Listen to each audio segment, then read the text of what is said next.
ये मैंने आपका एक इंडस्ट्री का टॉपिक और फॉरेन ट्रेड का टॉपिक खत्म कर दिया। पहले हमने एग्रीकल्चर का टॉपिक किया कि ब्रिटेन ने क्या किया उसके अंदर हमारे को, फिर हमने फिर टॉपिक क्लियर किया आपका इंडस्ट्री का, कि इंडस्ट्री में 9-10 पॉइंट मैंने कराए थे आपको, और थर्ड मैंने करवा दिया आपका ये फॉरेन ट्रेड में हमने क्या किया। ठीक है, बाकी 2 टॉपिक आपके बच्चे से हैं, इसी टेबल में है। मैं ये साफ कर लेता हूँ, ये मैंने एक्चुअली बनाया उसी के था, ऐसे ही ऐसे बना लेना।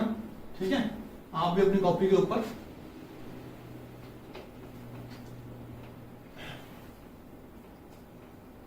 ये ऐसे जब बना लोगे तो ये ऐसे दिखेगा आपको।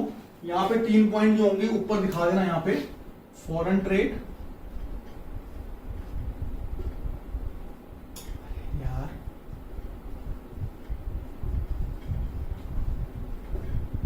ठीक है, और यहां दिखा देना आप डेमोग्राफिक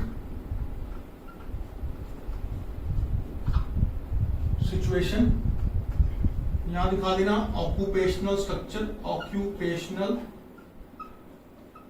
स्ट्रक्चर। ठीक है, अगर याद हो तो मैंने आपको ये अच्छी तरह करवा रखा है कि हमारी कंट्री की जो पॉपुलेशन है, राइट, उसका स्ट्रक्चर क्या था। ठीक है, कैसे मरते थे, कब मरते थे, कितना इन्फेंट मर्डर रेट था, कितनी डेथ रेट थी, या एवरेज एज क्या थी। ठीक है, ये सब था। तो जब भी वर्ड, मैं आपको याद करने का तरीका दिखाता हूं आपके मेरे हिसाब से, जब भी आपको जो वर्ड आता है रेट, ठीक है जी, तो रेट में कैसे आंसर देना है। जैसे आपका आया birth rate, high birth rate और डेथ रेट। ठीक है, हाई बर्थ रेट और हाई डेथ रेट दोनों ही हाई थे। अब मुझे एक बात बताओ, बर्थ रेट और डेथ रेट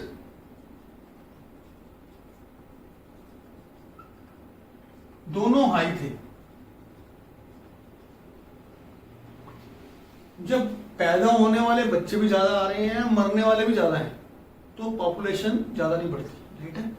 ठीक है, जब पैदा होने वाले बच्चे ज्यादा हो जाते हैं, मरने वाले कम हो जाते हैं, राइट, तो पॉपुलेशन बढ़ती है। तो ब्रिटेन के टाइम में जनरली हाई बर्थ रेट थी और हाई डेथ रेट थी। वाई? ठीक है, बर्थ रेट तो हाई थी, right, we were not having aware of all this measures and other things. लेकिन as far as death rate is concern, death rate ज्यादा क्यों थी? क्योंकि जो महामारी थी, जैसे कोविड आ रखी है, उस टाइम पे ऐसी महामारियां बहुत आती थी। कभी प्लेग आ गया, कभी सूखा हो गया, कभी मलेरिया फैल गया, कभी चिकन पॉक्स फैल गया, तो उसके इलाज नहीं थे। डायरिया हो गया बच्चों को, उसके इलाज नहीं थे, राइट। तो मर जाती थी ऐसे कैसे, पापा जितने अब मर रहे हैं ना कोविड में, इतने आराम से मरते थे पहले, तो बहुत बुरा हाल था। ठीक है, इसीलिए था हाई बर्थ रेट और हाई डेथ रेट। कितनी थी मैंने आपको याद करवाया था, ये 40 एंड 44, सॉरी 40 एंड 48, राइट। ये आपका 48 पर 1000 और ये 40 पर 1000। तो ये 8% भी नहीं है अगर बढ़ेगी। ठीक है, ये 1000 पे 8 है, राइट। तो 0.8% पॉपुलेशन इंक्रीज होती थी पहले। क्लियर है? ठीक है, पहला पॉइंट तो ये रेट पे आ जाएगा आपका। दूसरा आएगा लाइफ एक्सपेक्टेंसी कितनी थी, सॉरी मैं, हाँ, लाइफ एक्सपेक्टेंसी कितनी थी आपकी? 44 ईयर्स। ठीक है, और आज 68 है। ओल्ड करंट, ठीक है, 44 साल का हुआ था, तो अगर 44 साल टाप गया बंदा, 60-70 हो गया, तो वो तो बहुत बढ़िया बन गया। तो जनरली बंदे पहले ही मर जाते थे। बेसिकली ये एवरेज एज है, राइट। तो जो बच्चे भी मर रहे हैं ना, बचपन में ही मर रहे थे बच्चे, उसकी भी एवरेज थोड़ी आती है, इसलिए 41 कम लग रही है आपको। ऐसा नहीं कि सारे 41 मर जाते थे बंदे, लेकिन क्योंकि जैसे पहले 5 साल के बच्चे होते थे वो बहुत ज्यादा मरते थे, तो वो एवरेज कम कर देंगे ना उस हिसाब से। अगर स्टैट्स के स्टूडेंट हो तो एवरेज कम हो जाती है उससे। ठीक है, इसलिए एवरेज कम दिख रही है आपको। ठीक है, नहीं तो आप बोलोगे, नहीं तो हम सब बोलेंगे दादाजी को, दादाजी आप तो बहुत जिए, 44 एज की आप तो बहुत। ऐसी बात नहीं है भाई, क्योंकि छोटे बच्चे ज्यादा मरते थे, तो वो एवरेज को उन्होंने कम कर दिया था उस टाइम पे। अब आज की डेट में छोटे बच्चे कम मरते हैं, right. Everyone is having like polio है, जो भी है, इनकी वैक्सीनेशन होती है, 10 तरह की वैक्सीनेशन होती है, तो बच्चों को कुछ नहीं, इसलिए, राइट। आगे लिटरेसी रेट, ये सारा डेटा का ही गेम है, मैं आपको याद करा चुका हूं ऑलरेडी। 16% थी, ठीक है। आउट ऑफ दिस 16, 7% ये आई थिंक मेल थी, लिटरेसी रेट थी। आउट ऑफ दिस 16%, 7% फीमेल थी, ठीक है। ये डेटा याद करना है आपको। सबसे गंदी है ये रीडर जो आगे आ रही है, IMR, इन्फेंट मोर्टेलिटी रेट, ठीक है। पर 1000 कितने इन्फेंट की डेथ होती थी? 218 था। कितना मोटा है फिगर, हर पांचवा बच्चा। इसका मतलब पता क्या होता है? 218 पर 1000, यानी हर पांचवा बच्चा मरता था पहले। इतना बुरा हाल था, ठीक है। आज ये बढ़ के 42 हो गई है। ये पुरानी थी, ये 42 टुडे है। ये करंट है, इसको ऊपर ले ऑफ में करंट, ठीक है। ये ओल्ड, बाकी कुछ नहीं है। बाकी आखिरी पॉइंट है आपका इनएडिक्वेट हेल्थ फैसिलिटी थी। वो तो आज भी इनएडिक्वेट ही है पॉपुलेशन के हिसाब से, लेकिन उस टाइम तो बहुत ही बुरा हाल था, ठीक है। तो इसके साथ ही आपका डेमोग्राफिक प्रोफाइल भी खत्म हो गया। मैं रिपीट करता हूँ, डेमोग्राफिक प्रोफाइल में 5 पॉइंट है आपके। Birth rate, death rate 1 point, life expectancy 2 point, literacy rate 3 point, infant mortality rate 4 point और इनएडिक्वेट हेल्थ फैसिलिटी 5 पॉइंट। बस यही 5 पॉइंट याद करने हैं। मैं रिपीट कर रहा हूँ, डेथ रेट, बर्थ रेट, ठीक है, life expectancy, literacy rate and infant mortality rate. कितनी कितनी थी? Life death rate, birth rate क्या थी? डेथ रेट थी आपकी 40 पर 1000, बर्थ रेट थी आपकी 48 पर 1000, ठीक है। उसके बाद लाइफ एक्सपेक्टेंसी थी 44 ईयर्स की, अब 68 ईयर्स की। ये लिखनी पड़ेगी लाइन में आपको, ठीक है। 68 ईयर्स की थी। और थर्ड पॉइंट, लिटरेसी लेवल क्या था आपका? 16% था। उस 16% में भी सिर्फ 7%, यानी समझो एक तो 100 में सिर्फ 16 बंदे, 16 जनसंख्या, यानी 16 टोटल पॉपुलेशन पढ़ती थी सिर्फ, यानी 16%। उस 16 में भी, यानी अगर मैं 16 को भी 100 मान लूं दोबारा, तो उस 100 को भी सिर्फ 7% लेडीज पढ़ती थी, 93% बॉयज ही होते थे। ये मतलब है इसका। कितना बुरा हाल है लेडीज का, सोचो। पहले तो 100 बंदे टोटल पैदा हुए इंडिया में, मान लो उस 100 में सिर्फ 16 पढ़ेंगे, मेल फीमेल मिला के, ठीक है। उस 16 को मैं दोबारा 100 मान के परसेंटेज में, उस 16 को 100 मानता हूं अगर मैं, तो फिर उस 100 का सिर्फ 7% लेडीज पढ़ती थी, 93% बॉयज पढ़ते थे, मतलब मेल्स पढ़ते थे, ठीक है। तो ये मतलब ये है इसका। इन्फेंट मोर्टेलिटी रेट क्या थी? 218 पर 1000, हर पांचवा बच्चा मरता था। और अब वो 40 के आसपास है, यानी 40 आपकी 2 जगह यूज हो रहा है। इसका मतलब ये भी अच्छा याद करने के लिए 42 है, अभी 42 है आपकी, नॉट 40, ठीक है। उसके बाद आखिरी पॉइंट है हाईली इनएडिक्वेट हेल्थ फैसिलिटीज। अभी आप देख रही होगी न्यूज में क्या हाल है, उस टाइम सोचो कितना बुरा होता। अगर कोई महामारी आ गई, प्लेग आ गई, बेड बेड तो दूर की बात है, घर में भी दवाइयां नहीं मिल रही। आज तो घर में दवाइयां मिल रही होंगी, इनको बेड नहीं मिल रहा। तो ये पॉइंट है। Again I repeat, demographic profile के 5 पॉइंट है आपके। पहला पॉइंट है आपका birth rate, death rate, birth rate, death rate, पर 1000 कितने बंदे पैदा हुए, दैट वाज 48, पर 1000 कितने बंदे मरे, that is death rate, and that was 40, right. तो 0.8% से हमारी पॉपुलेशन बढ़ रही थी, ठीक है। दूसरा पॉइंट है आपका life expectancy, that is 44 years, earlier average age 44 years बंदे की इंडियन की, और बाद में वो जो 44 एज थी, दैट इज नाउ करंटली 218, नहीं 218 नहीं, कितना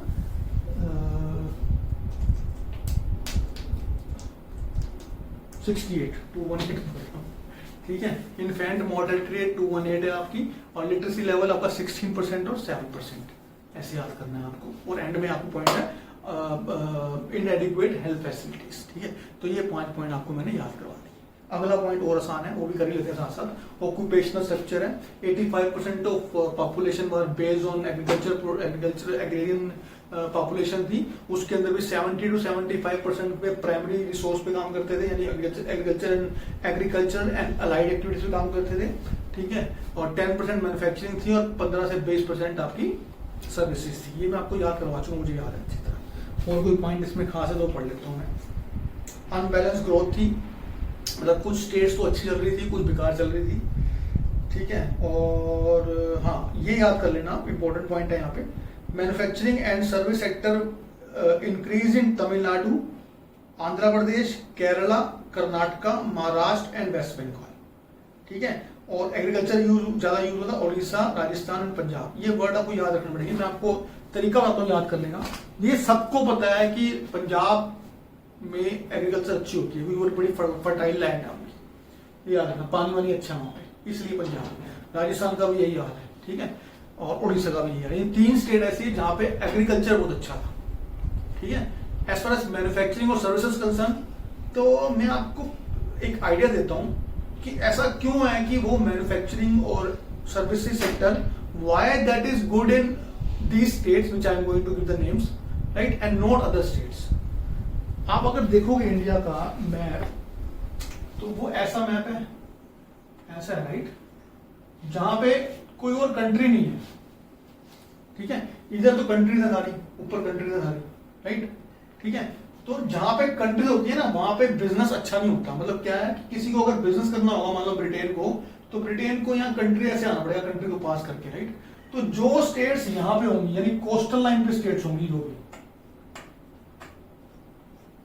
जो हमारी कोस्टल लाइन पे स्टेट्स होंगी, राइट, उनमें हमेशा तरक्की पहले होती है, क्योंकि इंटरनेशनल बॉर्डर्स है वहां पे, ठीक है, डायरेक्ट बॉर्डर्स है, पानी से शिप आएंगे वहां पे पहले, तो बिजनेस पहले हमेशा यहाँ आएगा, राइट। तो जहां बिजनेस पहले आएगा वहीं के बंदे पहले तैयार होते हैं अपने लिए, वो ज्यादा कमाते हैं वहीं के बंदे। तभी मुंबई जो है, वो जो इस पॉइंट पे है आपका, क्योंकि that Mumbai, why it is that important right now, because this place is the nearest place from Europe. अगर आप इसको यूरोप मानते हो, इस एरिया को, इससे नियरेस्ट प्लेस पे है, इसलिए बॉम्बे का इतना नाम है, क्योंकि बॉम्बे में सबसे ज्यादा बिजनेस होता था। इसी तरह जो इस तरफ पोर्ट होगा उस तरफ नाम, क्योंकि जो एशिया से इंपोर्ट एक्सपोर्ट करते हैं, ठीक है। इस तरह गुजरात का भी नाम है काफी। तो ये दोनों स्टेट जो है आपकी, इनका बहुत नाम है, क्योंकि वहां पे इंपोर्ट एक्सपोर्ट या इंटरनेशनल ट्रेड बहुत जल्दी हुआ था और बहुत फास्ट होता है, क्योंकि शिप से होता है मेन ट्रेड प्लेन से नहीं होता। प्लेन से मेन चीजें होती हैं, ट्रेवल ज्यादा होता है बंदों का, लेकिन जो मेन एक्सपोर्ट इंपोर्ट होता है वो शिप से होता है। अगर आपको चैप्टर, अगर आप बिजनेस स्टडीज का आपको चैप्टर आखिरी याद हो इंटरनेशनल ट्रेड में, जो 17 स्टेप थे एक्सपोर्ट प्रोसीजर के और इंपोर्ट के 10 स्टेप्स थे, तो उसकी रिलेटेड बात कर रहा हूं मैं आपको, ठीक है। शिपिंग, प्री शिपमेंट, एडवांस, ये सब पॉइंट्स थे उसके अंदर, ठीक है। तो इसीलिए ये जो स्टेट्स होंगी ना, कोस्टल पे जो स्टेट्स होती हैं, ठीक है, इन स्टेट्स पे हमेशा मैन्युफैक्चरिंग और सर्विसेज ज्यादा होंगी, ठीक है। और जो लैंड फर्टाइल होगी, उस लैंड पे एग्रीकल्चर अच्छा होगा, ठीक है। अब मैं ये पॉइंट सारे यहाँ लिख देता हूँ। इस पे ऑक्यूपेशनल में पहला पॉइंट आपका ये है कि 85% एग्रेरियन बेस थी, ठीक है। सेकंड पॉइंट है इसका 70 से 75% प्राइमरी सेक्टर पे ऑक्यूपेशन था, प्राइमरी बोल दो या एग्रीकल्चर बेस बोल दो, ठीक है।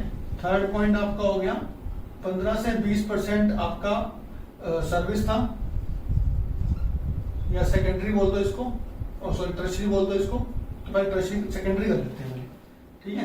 10% आपका था सेकेंडरी सेक्टर, ठीक है, और 15 से 20% था। अगर इसको 70 मान रहे हो तो ये 20 हो जाएगा, अगर 75 मान रहे हो तो 15 हो जाएगा। 15 से 20% होगा आपका टर्शियरी सेक्टर, ठीक है।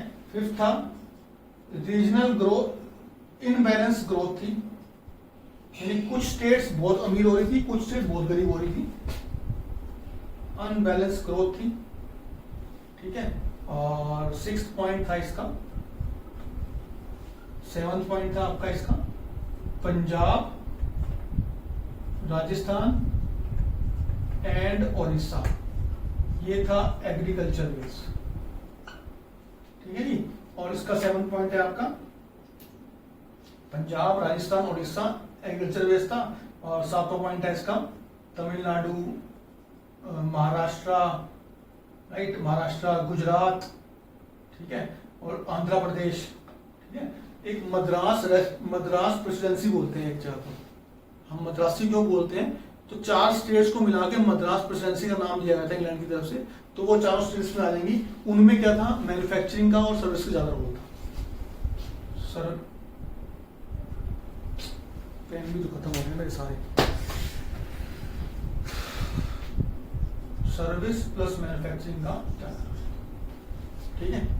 इन स्टेट्स के अंदर, ठीक है। और पंजाब, राजस्थान और उड़ीसा में एग्रीकल्चर था।